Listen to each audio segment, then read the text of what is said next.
Thank you. Mr. President, I rise to address the Obama-Boehner debt deal. And I must say it's an issue that I have just been immersed in, wrestling to understand the impact on unemployment, the impact on investments that will strengthen our nation down the road, certainly the impact on programs that strengthen our families. And it is in that context of trying to understand how do we build the strongest possible nation for working families. How do we do that? And is this Obama-Boehner debt deal the right path? And I must conclude that it is not the right path. And I conclude that for 4 reasons. The first is the impact on jobs. We are facing a gathering storm on the job front. We have 5 to 8 million additional foreclosures that are suppressing success of our construction market, driving down the value of houses and having a devastating impact on the attempts at recovery. Second, the unemployment benefits, the extended unemployment benefits, expire this year. And the rough estimate is that that will result in a reduction of around 500,000 jobs. That's a tremendous blow in 2012. And then we have the termination of the payroll tax holiday, and the estimate is that may well produce losses of jobs of more than 900,000 across America. Add them up together, and you're talking nearly 1.5 million jobs that we will face, and that's in 2012. So on top of this gathering storm comes the Obama-Boehner debt deal that is estimated to produce another job loss, and by varying estimates, from 100 to 300,000 additional jobs. Mr. President, doesn't this deal take us in the wrong direction? Shouldn't we be on this floor working to create jobs, not to destroy jobs? The success of our families depends on this.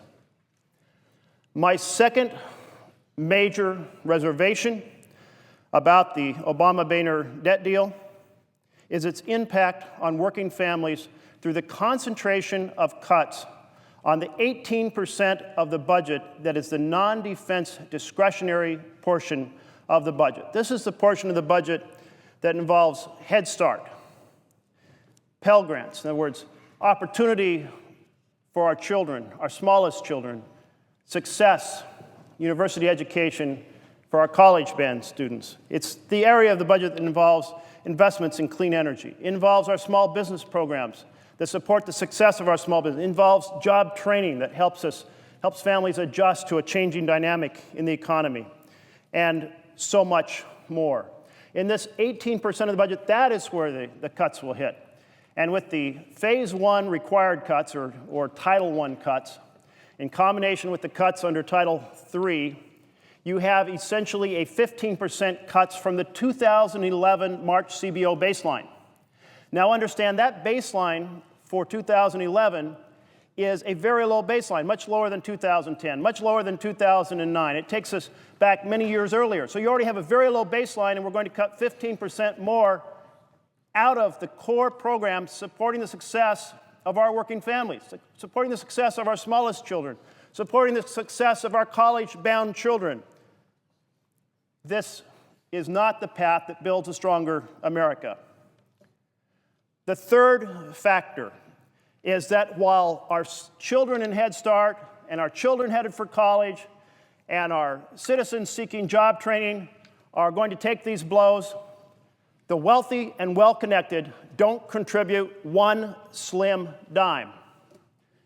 Now, some of my colleagues have argued, well, you know what? There are some of those programs embedded in the tax code that actually help the middle class. My colleague from Utah was just making that argument. And then the argument is extended, so don't touch any of those programs.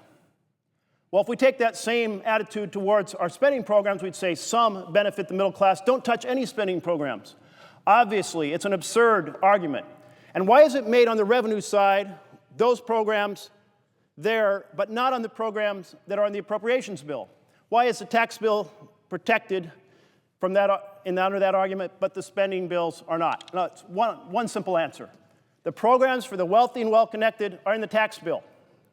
And so this false argument is used to defend the accumulation of wealth, the expansion of prosperity for the few, for the powerful few, at the expense of families across this nation.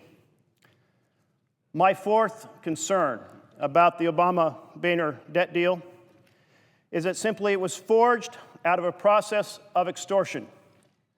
If you look through the editorials, you see words like hostage-taking and extortion and lunacy. And we only have to turn back to Ronald Reagan to remember what he had to say on this.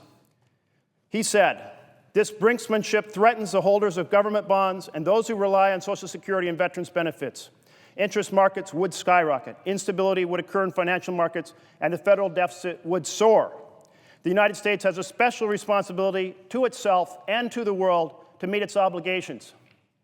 Those who have threatened, for the first time in the U.S. history, for the U.S. not to meet its obligations, which would result in devastating impact to families across this nation, those who carried out that threat did so in the wrong spirit, not the spirit of America pulling together, but in the spirit of creating a situation of hostage-taking and extortion designed to protect the most powerful and wealthy at the expense of families across this nation. So, Mr. President, because this deal does damage to jobs and contributes to the gathering storm in 2012 that threatens to take us back into a double-dip recession, because the cuts are concentrated on the programs such as education and Head Start and Pell Grants that support the success of our children, success of our future economy, because it doesn't take one slim dime of contribution from those who are most able to contribute in our society, and because it was forged out of a fundamentally inappropriate use of extortion against the American family. For those four reasons, I will oppose this deal. Thank you, Mr. President.